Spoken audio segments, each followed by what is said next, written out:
Lent దినాల చరిత్ర. తెలుగులో లెంట్ అనేది క్రైస్తవ మతంలో అత్యంత ప్రాముఖ్యమైన ఆధ్యాత్మిక కాలం. ఇది యేసుక్రీస్తు పునరుద్ధానాన్ని, ఈస్టర్ పండుగను ముందు జరుపుకునే ఉపవాస, ప్రార్థన, పశ్చాత్తాప కాలం. లెంట్ అంటే ఏమిటి? లెంట్ అనే పదం పాత ఆంగ్ల పదమైన లెంటన్ నుండి వచ్చింది. దీని అర్థం వసంత ఋతువు. ఈ కాలం సాధారణంగా 40 రోజుల పాటు ఉంటుంది. లెంట్ ఎందుకు 40 రోజులు? లెంట్ 40 రోజులుగా ఉండటానికి కారణం యేసుక్రీస్తు అడవిలో 40 రోజులు ఉపవాసం చేసి ప్రార్థన చేసిన సందర్భాన్ని స్మరించుకోవడం. బైబిల్లో 40 అనే సంఖ్యకు ప్రత్యేక ప్రాముఖ్యత ఉంది. ఉదాహరణకు నోహా కాలంలో 40 రోజులు వర్షం. మోషే సీనాయి పర్వతంపై 40 రోజులు 40 రాత్రులు గడిపి దేవుని నుండి 10 ఆజ్ఞలను స్వీకరించాడు. ఇశ్రాయేలీలు వాగ్దాన దేశంలోకి ప్రవేశించే ముందు 40 సంవత్సరాలు అరణ్యంలో సంచరించారు.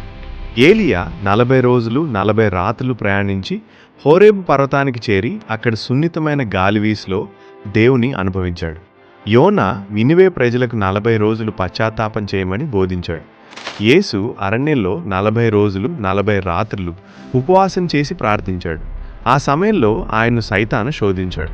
లెంట్ ఎప్పుడు ప్రారంభమైంది? లెంట్ ఆచారం క్రీస్తు శకం 4వ శతాబ్దం నాటికే ప్రారంభమైంది. క్రీస్తు శకం 325 తర్వాత లెంట్ కాలం అధికారికంగా స్థిరపడింది. మొదట్లో ఈ కాలం 2 నుంచి 3 వరకు మాత్రమే ఉండేది. తర్వాత 40 రోజులకు విస్తరించబడింది. లెంట్ ఎప్పుడు ప్రారంభమై ఎప్పుడు ముగుస్తుంది? లెంట్ సాధారణంగా ఆష్ బుధవారం, యాష్ వెన్స్డేన ప్రారంభమవుతుంది. ఇది ఈస్టర్ పండుగకు ముందు ముగుస్తుంది. ఈస్టర్ పండుగ తేదీ ప్రతి సంవత్సరం మారుతుంది. లెంట్ కాలంలో క్రైస్తవులు ఉపవాసం ఉంటారు, ప్రార్థనలు ఎక్కువగా చేస్తారు, పశ్చాత్తాపం వ్యక్తం చేస్తారు.